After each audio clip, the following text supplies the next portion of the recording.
We picked up the Engwe X20 because on paper it sounded like a dream. But let's be honest, a lot of e-bikes look great on paper. What we really care about is, does it ride well? Is it comfortable? Does it actually deliver on what it promises? That's what we're going to find out in this video. Stay with us till the end and find out if the Engwe X20 is the bike for you.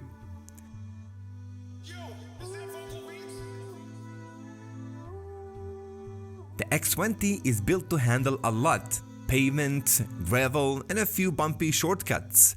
The 6061 aluminum alloy frame feels solid and the overall build has a clean, practical finish. With 20-inch wheels and a 4-inch fat tires, it stays stable on pavement and holds up well on the rougher paths too. Not only does the Engwe X20 have incredible features, but it also falls in a few quick steps.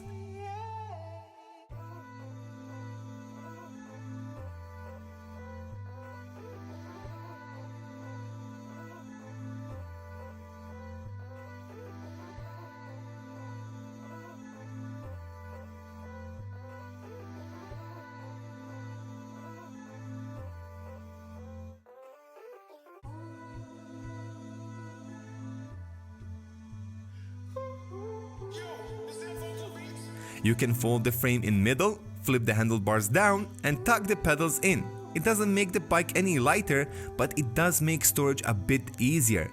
If you got limited space in garage or hallway, this makes the bike a lot more manageable. One of the first things we noticed riding the Engwe X20 is how smooth it feels. It runs on a brushless motor which gives X20 more than enough power for everyday riding. Acceleration is steady and not jerky, and once you're rolling, it gets up to speed pretty quickly. It also gets 65 Nm of torque, so it can handle small hills when needed, though it's definitely built more for cruising than climbing. Remember, this one comes with 1000 watts of power, which is insane, guys.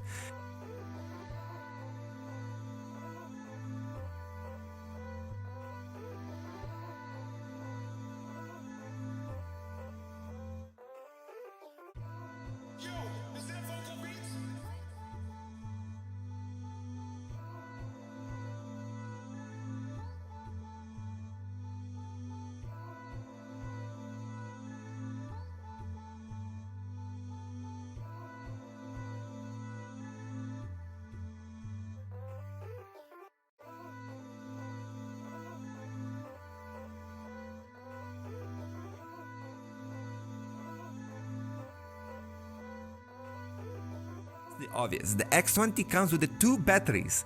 This is probably the number one best selling point. One inside the frame and one is suited just in the seat post, giving you a total of whooping 22.2 amp or roughly 1 kilowatt hour of power.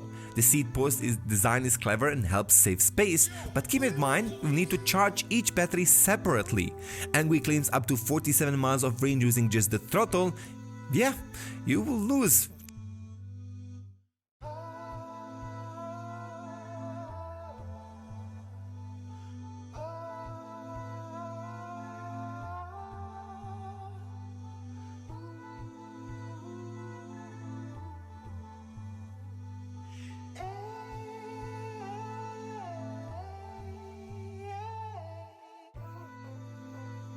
To be honest, these, let's just say, factory specs, they always put them down at least around 15 to 20% down, bro. Anyway, you can switch between the 2 batteries manually, which is really nice, but the bike doesn't do it on its own. Another, let's just say, small con. Alright, moving on, let's talk about the pedal assist. The X20 uses a cadence sensor, which means the motor turns on as soon as it detects that you are pedaling. It doesn't matter how hard or light you are pushing, as long as the pedals are moving. It gives you power.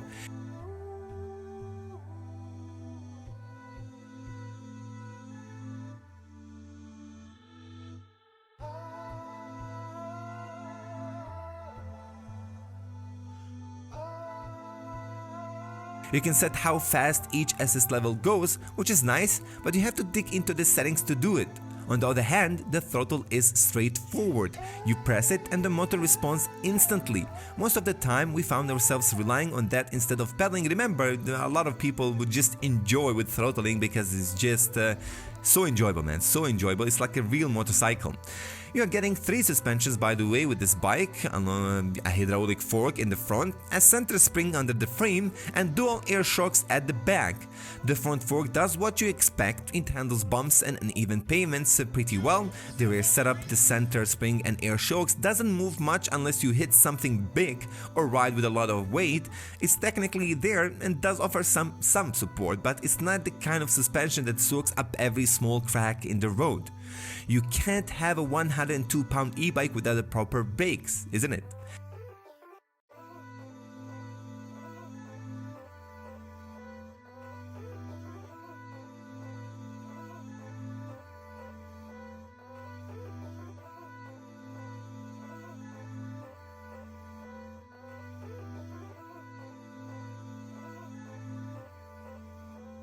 The X20 comes with the hydraulic disc brakes on both wheels, which give it decent stopping power for its size. It also runs a Shimano 8-speed drivetrain that shifts cleanly and keeps things simple. It's simple, reliable, and gives you enough range for most rides without overcomplicating anything. Riding the X20 feels more like a cruiser than a commuter. The seat is wide, well padded, and covered in foxed leather. Comfortable enough for longer rides, you can adjust the seat height easily, and the printed height markers help you remember your spot if someone else uses the bike. The grips have the same material and feel good in the hands. It's a heavy bike, so it's more suited for straight, open riding than quick turns or city traffic. There are a few things to consider before buying the Engwe X20, like the weight and the fact that it's not the most portable option out there, but if it still feels like a good fit for your lifestyle, make sure to check out the link in the description.